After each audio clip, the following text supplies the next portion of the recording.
And it started to look like it wasn't going to stop. And I said, Gary, if nothing else, just move that one bar, that one piece of furniture that the guys paid for already. It was like over $800, and we're supposed to deliver it on that Thursday. I said, just move that out of the way. Well, no sooner than he moved that piece, the water just started coming in. I mean, literally coming in from the front door that we saw at first, and fast. I went to the back of the building and noticed water was starting to come under the door that was dividing the two businesses. And that door was locked. It had a deadbolt. I went back to the front of the building and also noticed that water was coming under our main entrance. I stood there for a moment and tried to collect my thoughts. I thought, this is becoming a very serious situation and we really do need to get out. So I said to Joan, I said, please collect your belongings, get that boot off of your foot. And I will mention that she was wearing a boot for a double stress fracture on her foot. And I said, you've got to get that off. And I said, we've got to get out of here. Gary said, we got to get out. We got to get out of here because, Joni, we just got to get out. I mean, he was determined. Get your things together. And meanwhile, the water was coming in more and more, and I'm trying to figure out what to do. I was wearing a boot. I had a couple stress fractures in my right foot from that other week of putting all the furniture in and out. And I had this boot, and he said, Joni, take the boot off. Take the boot off, put your regular shoe on, and get your things together. And as I'm thinking about the shop filling up like an aquarium, I was wondering if there would be anything to hold on to. And knowing that in her last business, a white SUV had come through the front window and everything in the store was flushed out. And I was just thinking, I pray to God that the cars that are floating by do not come into the window of the shop. So what did I take? I took a pocketbook and stuck it in a plastic bag. I took the inventory bag with the inventory, and I took the bills out of the cash box and put them in with the inventory book. Gary said, come on, we got to get out of here. Meanwhile, he's walking back again to see about the door in the back. Forget it. The front door, he went to the front door and he couldn't get it open.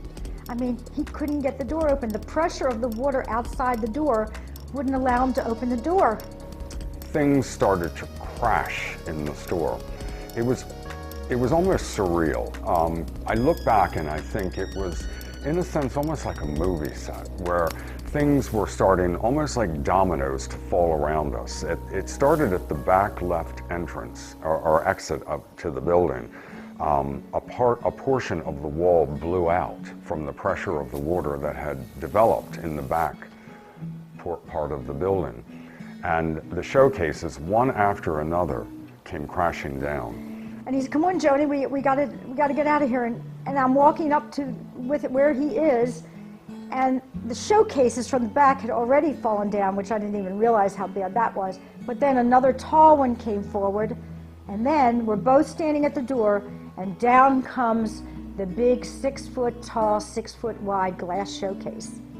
I mean, I don't think it was 1.5 feet behind me where it fell. It was so scary because we saw it on a video afterwards. So I moved back to the front entrance as the floor beneath my feet began to buckle. And I realized that the Tiber River was indeed coming through the floor. So I went up to the front of the building, and I saw on the street 2 cars floating past. And I was shocked at how quickly the water rose. It was less than 2 to 3 minutes that it went from just coming over the sidewalk to about thigh high. Gary was so smart. I mean, I don't think I would have had the wherewithal if I had been there by myself to think it through how to get out and where to go. Gary had a plan. He took the antique candlestick phone off the switchboard. We had an old switchboard in the store, and he broke through that glass on the top part of our door, and he cleared it. At first, the first hit was it was safety glass, so it just shattered. With the second hit, he was going around getting all the glass from around the inside of the frame. I said to her, I need you to hold on as tight as you can and do not let go. We had no idea what was around the corner of the building, but I did know that I had to cross the very river that was raging beneath the building. He said, come on now, Joni, you hold on to me as tight as you can and don't let go. I'm not going to lose you. You stay with me. He went through the door first, the glass, and then he pulled me through. At that time, I probably lost that one bag that had all the inventory and the cash bills. But I had my purse and the boot, that stupid boot. And then he said, just hold tight. And his plan was to go to the right and make another right and go across the Tiber Bridge. There were railings on either side of the bridge, so we could hold with our right hands the railings, and I'm holding him with my left hand around his waist. Really, actually, he had me on his back, basically. So the water is rising, and it was eventually up to our necks. And I looked ahead and I saw the brick column that had the very last railing had started to move a bit, and I also noticed that the last railing was already partially detached from that column, and I thought, if that railing goes, I have nothing else to hold on to. So I got to that railing and I pulled, and suddenly I hear Joni say, Gary, what's wrong?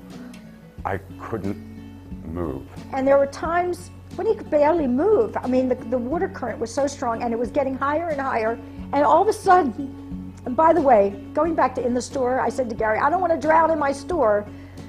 And then when we're on the bridge, the fence started to give way, the railing. And I said, Gary, the fence is giving way. We're going to end up in the Tiber. We're going to drown. I was completely paralyzed by the strength of the water, which was literally up to our necks. He said, Joni, just hold on. Just hold on. He could barely move. Howard County 911. Yes, there are two people stuck on Tiber River, right on the river where the bridge goes across the Main Street. They're trying to walk through. The water's almost above their head. Right at Tiber River and Main Street, Ellicott City. Okay, it's 8054 Main Street is the address. 8054? Right, and there's two people trying to get out, and they're almost above their heads across the Tiber River and Main Street. Are they trying to walk across Main Street or walk across that bridge there? They're trying to walk across the bridge from Main Street to Tiber River. It's a woman in a red sweater and a man. And then he got to that brick pillar that's at the end of that fence, and the pillar was actually moving. And it's slippery, and he's trying to get around the pillar. And I don't know where the strength came from, but I managed to pull, and the railing, thank God, managed to remain attached to the column. And we got around the corner, and thank God the current on the back side of the building was not as strong. On the bridge, the water was coming up, actually in our faces. We were keeping our necks like this. My neck was sore from keeping my neck like this so we wouldn't swallow any of the water. And we got around, and thank God for the deck on the back apartment of the building that we were in. And that was Gary's plan, and he made it, and we got up on that deck, and we hugged, and we kissed, and we said, oh my God, we made it, we're alive. We were standing there, shivering cold, because I have to say the water was very cold. And we were both covered in mud. And we looked at each other. And I remember Joni saying to me, we made it.